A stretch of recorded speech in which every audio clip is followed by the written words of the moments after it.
Classmate went missing 3 years ago. Today he uploaded a horrifying YouTube video. There was always something peculiar about Darren. He was the quiet kid in the class, the type of kid everyone would expect to keep a gun in their bag. Yet despite being at the same school as him for 8 years, I never could have predicted the disgusting secrets he was hiding.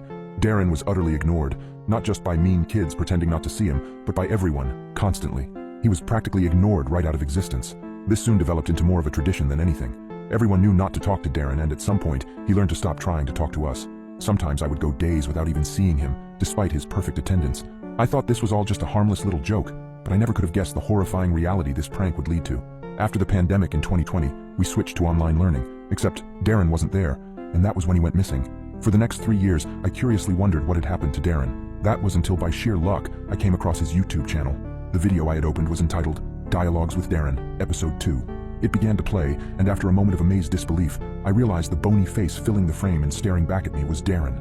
He appeared to be set up in a dark, cluttered bedroom. Darren was sitting on a desk chair to the left of the screen, with an empty chair behind him to the right. Both chairs were angled towards the camera, and eerily lit by the only illumination in the room, Darren's computer screen. After another quick camera adjustment, Darren egan a stuttery introduction of himself in a nervous, fake television host voice. As he spoke, it occurred to me that until that moment, I had no idea what Darren's voice sounded like. Hi, this is Dialogues with Darren again. Today I've got another interview with Mookie, who you might remember from our first episode. Before we pick it up, can you give us a quick reintroduction, Mookie? I glanced down at the video info. His channel had 0 subscribers. This video had 1 view and no likes or comments. It appeared that I was the first person to have seen it. I glanced back at the video and grimaced in confusion. Darren appeared to be nodding along to something and was looking intently towards the empty chair, as though respectfully permitting someone to speak. After a moment, he looked back towards the camera. Well, I guess I can't disagree with that. So tell me, Mookie, if you weren't an imaginary friend, what other kind of work would you want to do? Again, he looked towards the chair and nodded along to silence. But after his last comment, everything clicked. Darren had made a kind of joke channel, the product of boredom and maybe the hope of being recognized for once, even if just by strangers online. As he began to ask his guest a follow-up question about aspirations for the future, I clicked out of the video and over to his channel homepage. I found the video amusing, so I left him a subscription and waited for his future uploads. 2 days later, I got my first notification. Dialogues with Darren has posted a new video. This video was with an imaginary friend named Juniper Smith. I waited until the evening and pulled out my phone in bed to watch it before going to sleep. It was the same deal as before, and I tried to piece together what he imagined the other side of his conversation to be. Thank you so much for coming on today, Miss Smith. I don't want to be rude, but I was wondering how you passed away.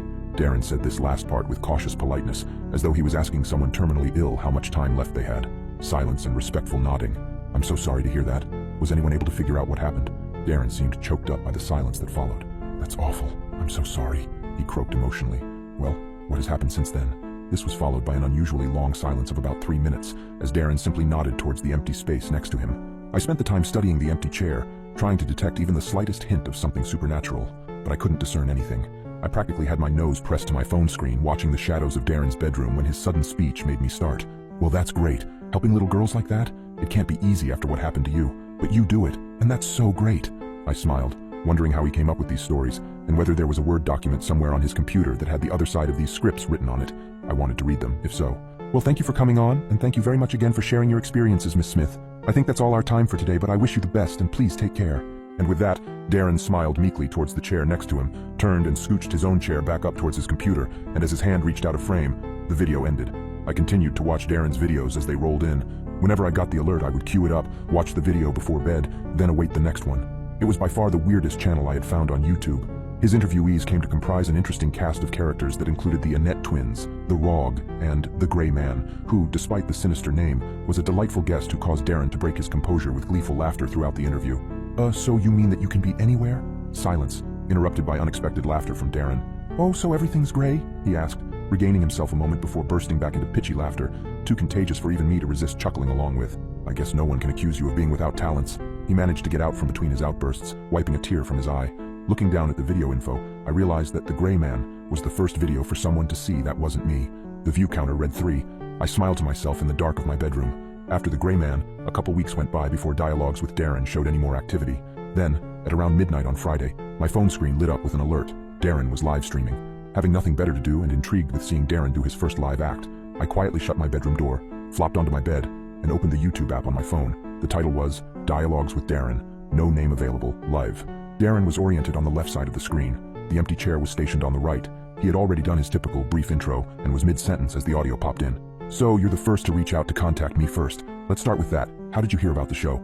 Then, for the first time in any of Darren's videos, I heard a response. A sound like the blade of a butcher knife being raked over steel broke the silence. The sound was pitchy and inconsistent, resonating as though it was simultaneously right in my ears and echoing from far away. I winced and attempted to turn the volume down, but the metallic tones remained just as loud as if I had done nothing. Darren appeared pained, but otherwise determined to politely carry on, and continued to maintain his shaky host persona. "That's certainly not what I expected," he said, leaving me wondering what the answer had been. "And might I ask, how were—" The metallic noise resumed, cutting off Darren. His face had turned from a look of pain to a look of agony. "Sorry, usually this works with me asking the guest questions and, Again the terrible scraping responded. I winced and tried to escape it by turning my phone to mute, but the noise continued, just as loud as if I'd done nothing. I was just about to swipe out of the video to make it stop, when I noticed that Darren was talking again on the live feed. I just couldn't hear his voice with the volume off. He looked panicked, and had shifted his body to be as far from the empty chair as possible. Concerned, I hurriedly turned my volume back up. "Well, of course I invited you. You have to invite someone to be on a show. How does that mean it's my fault?" Darren's voice was desperate. The harsh metallic noise resonated in response, and Darren's face somehow turned even paler with childlike despair.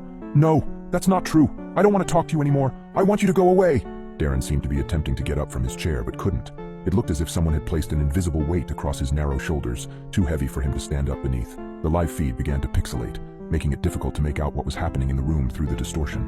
And then, for the one and only time, the terrible metallic scraping became words to me. It felt like my ears were seeing the hidden picture in an abstract image, and for just a moment, I understood through the pain in my eardrums what it was saying to him. "You should not have brought me here. Now you will pay." I heard Darren let out a scream that started naturally before being digitally distorted by the worsening feed.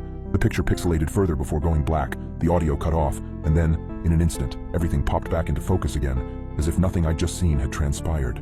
Darren's messy, dim room was empty. 2 chairs sat side by side, unoccupied, lit in the white-blue glow of the computer screen.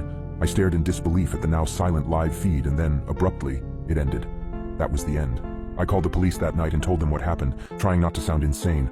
I told them that Darren had disappeared during a live YouTube feed, that I had heard a scream, and I begged them to do a wellness check.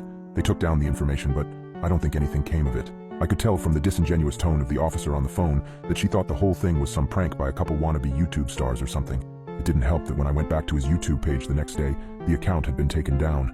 That same day, in a fit of despair, I tried to figure out how to contact Darren's family, intending to learn where he lived and visit.